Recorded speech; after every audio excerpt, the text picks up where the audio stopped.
Hi hello வணக்கம். இது உங்கள் சிவி ஜோன். எல்லாரும் எப்படி இருக்கீங்க? இப்போ பார்த்தீங்கன்னா லைவில் வந்து ஒரு சம்பவம் போகிறது. அதாவது ஒரு டாஸ்க் கொடுத்துருந்தாங்க, செம மாசான டாஸ்க்கு. அதில் வந்து முத்துக்குமரன் என்ன பேச போகிறான்னு சொல்லிட்டு அங்கே இருக்கிற எல்லாருமே வந்து அலக்கழிக்கிறார். ஒரு எக்ஸ்பெக்டேஷன்ஸை கிளப்புறாரு.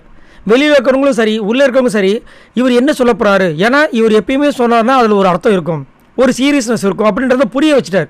அதனால தான் பார்த்தீங்கன்னா இப்போ எல்லாருக்குமே பிக் பாஸ் 8 இவர் வந்து ஒரு டாப்னு நீங்கள் நல்லா யோசிச்சு பார்த்தீங்கன்னா, மற்றவங்க சொல்லும்போது இது யாரை சொல்ல போகிறாங்க, இவங்களை சொல்ல போகிறாங்க, அவங்களை சொல்ல போகிறாங்க, அப்படி தான் இருக்கும். ஆனால் முத்துக்குமரன் வாயில் மட்டும் ஏதாவது ஒரு கொஸ்டினுக்கு என்ன ஆன்சர் வரப்போது எல்லாருமே திங்க் பண்ணுவாங்க. அது நீங்கள் நல்லா நோட் பண்ணிங்கன்னா தெரியும். இப்போயும் அந்த மாதிரி ஒரு சம்பவம் நடக்குது. சீட்டு எடுக்கிறாரு, அங்கே ஒரு சூப்பரான விஷயம் வருது. என்னென்னா, எவ்வளோ சீரியஸாக சொன்னாலும் அதை காமெடியாக எடுத்துக்கிறான். ஒன்று, எவ்வளோ காமெடியாக சொன்னாலும் சீரியஸாக எடுத்துக்கிறான். இதுக்கு யாரை சொல்லுவீங்க அப்படின்னும் போது, எவ்வளோ சீரியஸாக சொன்னாலும் காமெடியாக எடுத்துக்கிறான்றதை வந்து நான் ராணுவுக்கு கொடுக்குறேன்.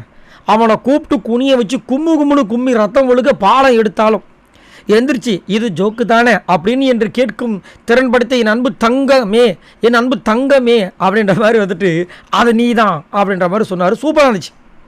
ராணுவ பார்த்தோம். ஃபஸ்ட்டு அதை சொன்னோடனே சொல்கிறார், என்ன தானே சொல்ல போகிறோம் அப்படின்னு.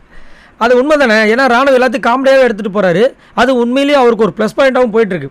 இன்னொன்று வந்துச்சு கொஞ்சம் சீரியஸானது. என்னென்னா, எவ்வளோ காமெடியாக சொன்னால் இவன் சீரியஸாக தான் எடுத்துக்கிறான். அதை படித்தோன்னு எல்லாருமே கப்பு கப்புன்னு பார்க்குறாங்க, முழிக்கிறாங்க, என்ன சொல்கிறானோன்னு எல்லாருமே. விஷால் முதற்கொண்டு, அருண் முதற்கொண்டு, சௌந்தர்யா முதற்கொண்டு, ராயான் எல்லாருமே பார்க்குறாங்க. இவர் அப்படியே பார்த்துட்டு அவர் அதான் எப்பயுமே ஏனாதோன்னு சொல்ல மாட்டார். ஜாக்லின்னு சொல்கிறேன்னும் போது எல்லோரும் பார்க்குறாங்க, எதுக்கு அப்படின்னு. என்னுடைய பர்சனல் எனக்கு நடந்த சூழ்நிலைகளை வச்சு நான் சொல்கிறேன். நான் சில சமயங்களில் அவங்கக்கிட்ட காமெடியாக சொன்ன விஷயங்களை அவங்க சீரியஸாக எடுத்திருக்காங்கன்னு முன்னாடி நடந்திருக்கும். ஞாபகம் இருக்குங்களா? அருண்கிட்ட ஒரு விஷயம் பேசியிருப்பார். இவங்க பிடிச்சி சண்டை போட்டு செம்மையாக பயங்கரம் பேசியிருப்பாங்க. நீ அதை சொல்ல உனக்கு உரிமை கிடையாது, நீ எப்படி சொல்லுவ அப்படின்னு. அது சம்மந்தமே இல்லை ஜாக்லினுக்கு. ஆனால் அங்கே ஒரு சம்மந்தப்படுத்தி சண்டையை போட்டிருப்பாங்க. ஸோ அந்த விஷயத்தை இங்கே எடுத்து வைக்கிறார். பா எப்படி இருந்துச்சு, அதை அக்செப்ட் பண்ணாங்க. அங்கே ஆப்போசிட்டில் வந்து ஜாக்லினுக்கு அது வந்துட்டு ஓகே நம்ம பண்ண தப்பு தான் அப்படின்றது தோண வச்சார். அது உண்மையிலேயே சமமாசாக இருந்துச்சு. ஸோ இந்த மாதிரி இருக்கணும். அதாவது சொல்கிறத வந்து கரெக்டாக சொல்லணும். ஆனால் இந்த ஒரு சில பேர் பண்ணுற வேலையில் அலும்பல் இருக்குது பாருங்கள். அதுவும் இந்த சுகுமார் பண்ணுற வேலை, ஐயோ எப்பா முடியலடா சாமின்ற மாதிரி இருக்குது. சரி, நீங்கள் உங்களோட கமெண்ட்ஸை சொல்லுங்கள்.